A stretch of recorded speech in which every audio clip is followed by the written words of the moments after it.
สวัสดีค่ะวันนี้นะคะสำลีจะทดลองทำอเมริกาโน่จากน้ำร้อนแล้วก็น้ำเย็นค่ะก็คือมีคุณพี่ท่านหนึ่งนะคะถามเข้ามาใน TikTok ค่ะว่าการที่เราทำอเมริกาโน่เย็นเนี่ยแล้วใส่น้ำร้อนกับน้ำเย็นมันแตกต่างกันไหมรสชาติมันจะเป็นยังไงนะคะ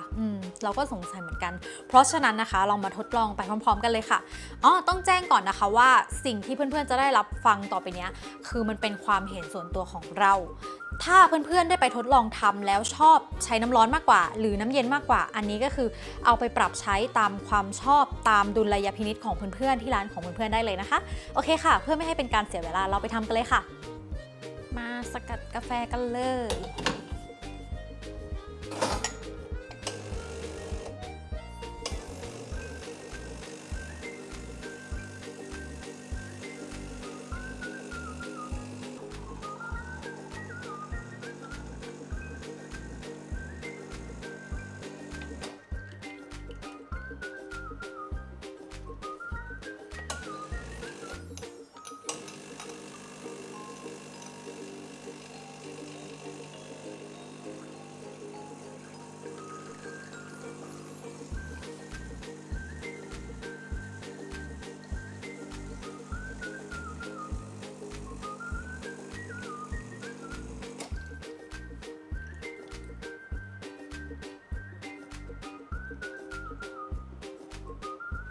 ได้แล้วค่ะเดี๋ยวเราไปทำอเมริกาโน่กันค่ะและแก้วแรกนะคะก็คือจะเป็นการทำอเมริกาโน่แบบน้ำเย็นปกติค่ะเราจะใส่น้ำนะคะ120 ml ค่ะโอเคแล้วก็กาแฟนะคะ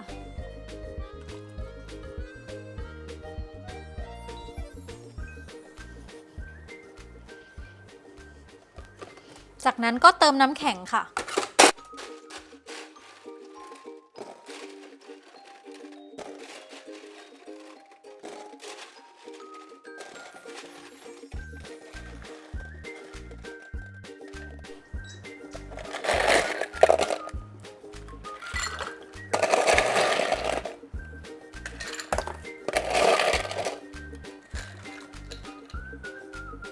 น้ำแข็ง150 กรัมนะคะโอเคแก้วแรกผ่านไปค่ะแก้วที่2นะคะเราจะใช้เป็นน้ำร้อนค่ะก็คือจะใช้ตัวแปรเท่าๆกันนะคะก็คือ120 ml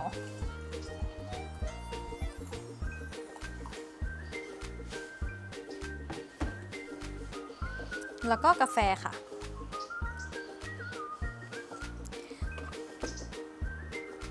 แล้วก็น้ำแข็ง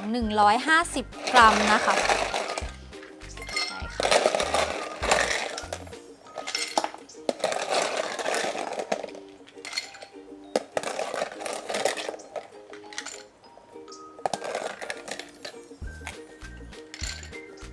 โอเคแล้วก็ราดช็อตกาแฟค่ะ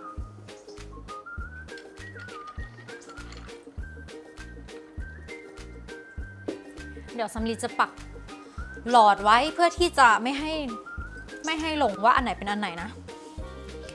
อันนี้คือน้ำร้อน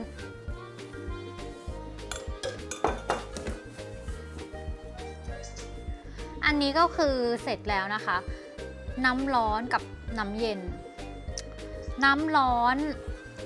สีที่มองด้วยตาเปล่านะคะสีของน้ำร้อนอ่ะจะมีความ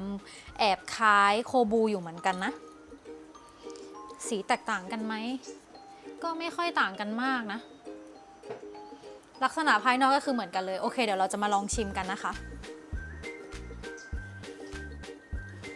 โอเคค่ะตอนนี้นะคะเราก็ได้อเมริกาโน่ที่ทำจากน้ำเย็นแล้วก็น้ำร้อนเรียบร้อยแล้วค่ะเดี๋ยวเรามาลองชิมกันนะคะเริ่มจากอันไหนก่อนดีน้ำเย็นก่อนแล้วกันนะ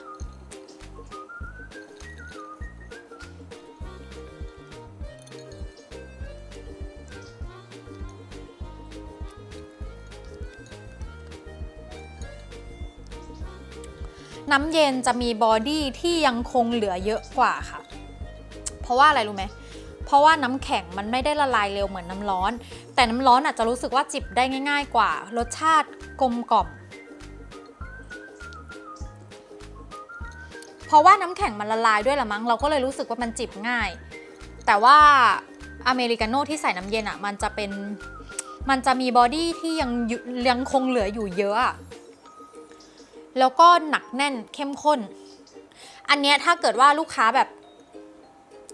ไม่สิต้องบอกว่าอันเนี้ยถ้าเกิดว่าทำแล้วกินเลยอ่ะดูดครั้งเดียวหมดอ่ะแบบเนี้ยจะอร่อยกว่าแต่ถ้าจิบไปเรื่อยๆนั่งจิบทำงานไปเรื่อยๆใส่น้ำเย็นอร่อยกว่านึกออกไหม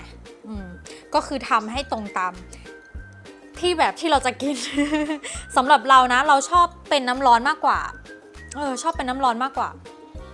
น้ำเย็นมันก็อร่อยนะแต่ว่าถ้าเกิดจะกินให้หมดเลยอ่ะใส่น้ำร้อนอร่อยกว่า ก็สำลีมาเท่านี้ค่ะหวังว่าคลิปนี้นะคะจะตอบปัญหาคาใจให้เพื่อนๆได้บ้างนะก็ถ้าเกิดว่าชอบวิดีโอแบบนี้นะคะฝากกดไลค์กดแชร์กด Subscribe เป็นกำลังใจให้กับสำลีด้วยนะแล้วพบกันคลิปหน้าค่ะบ๊ายบายค่ะสำลีมี TikTok Facebook แล้วก็ Instagram ด้วยนะคะถ้าเกิดว่าชอบแบบไหนชอบแพลตฟอร์มไหนเนี่ยก็ไปติดตามกันได้นะบ๊ายบาย